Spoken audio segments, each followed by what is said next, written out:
Happy Thursday, folks. In this video, we're going to go over the latest Detroit Lions news and rumors. A lot of injury news. That is the main topic of this video. Player coming back from IR. That's great news. A lot of quality, good injury news. Shocking, but it's good. We're going to get into Taylor Decker as well. He was speaking to the media about potentially retirement and all of that. That's what today's video is all about. But before we get into today's video, if you're not a subscriber, we're trying to get to 91,500 by the end of the day. We're about 80 away. So maybe in this video, if you're not subscribed, you can do that right now. And I want to say appreciate it. I had a day off yesterday. A lot of people reached out and says, why'd you make a video? I just took a day off. So I just needed that day off. So let's go ahead and get into the injury news. That's the most important part of this video. And here we go. So for practicing for this game on Sunday, Sione Vaki not practicing, still dealing with a hamstring injury. Taylor Decker not practicing with the shoulder. Now we're going to get into Taylor Decker in a minute. He's going to play on Sunday. So just FYI. Matter of fact, let's just go to it right now. So Taylor Decker, he spoke to the media, and we'll get into the rest of the injury news, about a lot. And we got to talk about all of it. He says, I'm fortunate for the organization and respective that I need to feel good on game day, Taylor Decker said about Dan Campbell, and is awesome about it. It's not an ideal situation talking about all these, not practicing, but I'm able to get what I need throughout the week to get there and play. He's dealing with a lot of pain in his shoulder, and you're going to hear it as he continues to speak here. He says, you've got to get those guys a lot of credit because I'm in there all the time, and I could be mad, I could be hard work with, Taylor Decker says, and that's incredible. They're taking it. They don't take it personally. He gets mad. He says, I think there's something going on to deal with a lot of good portion of the year, but we have a plan in place right now. Talking about shoulder, we have a plan in place, and we're going forward and moving forward and try to mitigate having to deal with it because I don't think whatever the plan has to be, that's fine. But I don't want to have not to practice and not be able to do those lifts I need to do in the entire season. And then this is where he admitted to Justin Rogers the stuff that we want to talk about. If you have asked me going into week one, I was like, I'm done. Talking about his career. I didn't want to do the same work just because how I was feeling. Tazans, you're doing it because you want to do it, Decker recalled, or saying, you're doing it because you're being, not in a bad way, but you're being selfish. You're playing because you want to play. So here is the deal. He's been dealing with the shoulder injury for some time, as we know. And just like Frank Ragnow, starting to bother him. Now, I don't think he retires after this season. I don't. With that said, with these words, the Lions legitimately this offseason in the draft probably should draft a tackle, right, to prepare for a potential Taylor Decker leaving. Now, we drafted Giovanni Manu. We thought potentially that he could be the guy to replace Taylor Decker. So far, not good. Right? He's not, doesn't look like he's going to be the guy. So just like we did this past offseason with getting Tate Ratledge and to a lower extent Miles Frazier, the Lions in this next draft, and you hear Brad Holmes, he likes to prepare for the year before, I would expect the Lions to get a tackle because you can move Panay at some point to the left tackle. The Lions can draft a right tackle. And I think Taylor Decker is here next year, but it's probably his last year. He wants to win a Super Bowl. Unless the Lions win a Super Bowl this year, then I could see him retiring. So Brad Holmes, he's probably expecting this. And fans, I would expect this in the draft. So preparing at some point. I don't believe it will be this year, not even next year, but maybe in 2 years. That's my thought process. Still warm enough to grill. And that's one of the things I love doing, especially in the summertime, but even in October when everything is starting to cool off. It's grilling steaks. Excellent food. And that's why I love Omaha Steaks.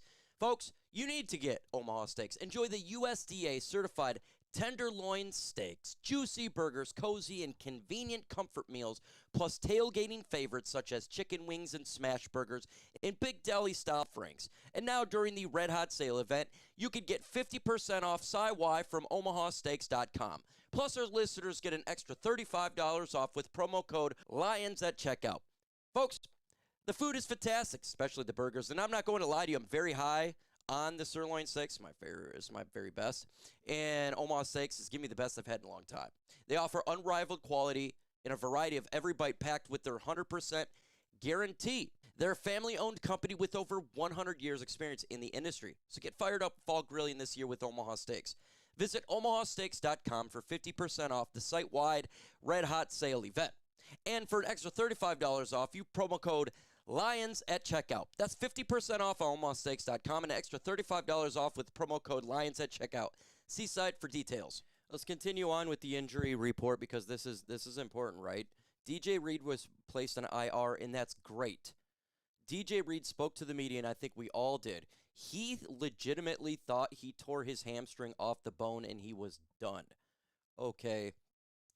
So I thought he tore his knee was destroyed. I don't know. We see it on the field. It was bad. With that said, he was placed on IR, a 4-week IR. That's amazing news. It could have been so much worse. And why do I say it's amazing news? We're not just preparing for the regular season. We got to be prepared for the postseason. That's where I'm looking at all the injuries. Not right now, but for the postseason. We're a good team right now. It's not how you start, it's how you finish. We need to have DJ Reed for the playoffs, right? We need to have him good to go.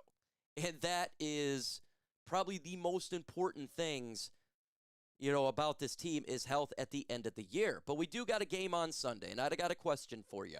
Who is going to win the game? If you have the Lions winning the game, put L for Lions. If you have the Bengals winning, B for Bengals. Let's continue on with this injury report here. So, good there. Terrion Arnold practice. Great news. Even though he has been subpar this year, we need to have him healthy. He has got to get better, right? And plus you lose DJ Reed.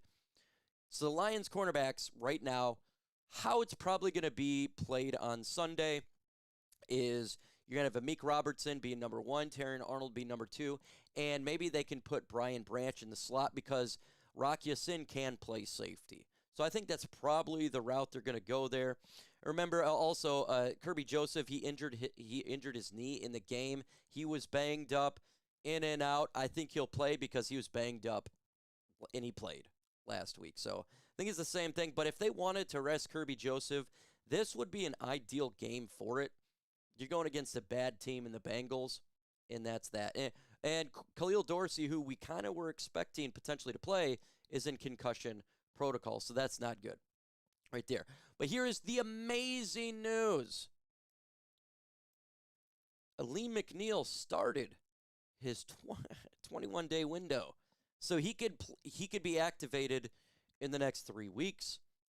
Again, we don't really need him for this game on Sunday, but look, if he's good to go, he's good to go. This is the way that it is. If you're healthy, you play. But if he is not healthy, not 100%, he don't need to play in this game. I'd like him for sure for the Tampa Bay Buccaneers game. That's the game that we're all looking forward to, right?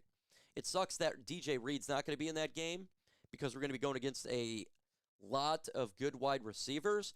But if we can get that pass rush, especially from the interior with Alim McNeill, and you have Hutch and Al-Qadim Mohammed, the Lions should be getting after it. The Lions' defensive line should be nasty. Should be nasty. So that is great, great news on the injury front. It's about as best as you possibly can get after what we saw. And we know as Lions fans, it can be brutal.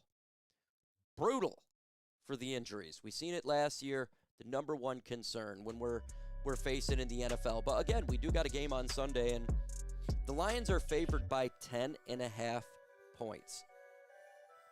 And it's a 425 game in Ohio. The total over and under is 49.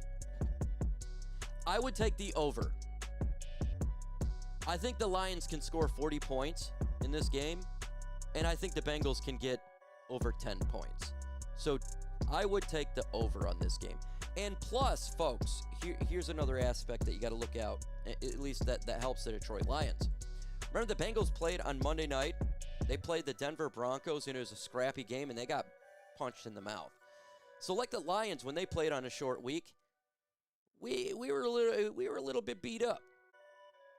So the Bengals are a little bit beat up, so we know what it's like to be on the opposite side. So that's another advantage for the Detroit Lions in this game on Sunday. So who do you got winning the game? Do you got the Lions? Put L for Lions. Do you got the Bengals? Put B for Bengals. Give me your thoughts in the comments below. I want to get into this. This is what people are talking about. I've been hit up, and this is about Jameson Williams and Jared Goff connection. A lot of people during the game last week were saying we need to get rid of Jameson Williams. He was not worth the money. That was an aberration. How many times in the last couple years have we seen Jared Goff and Jameson Williams crush it? Okay? Everybody has an off game. It was an off game. And it was not just Jameson Williams. It was both Goff and Williams together. Everybody has an off game. It just happens. I have zero worry about these two connections.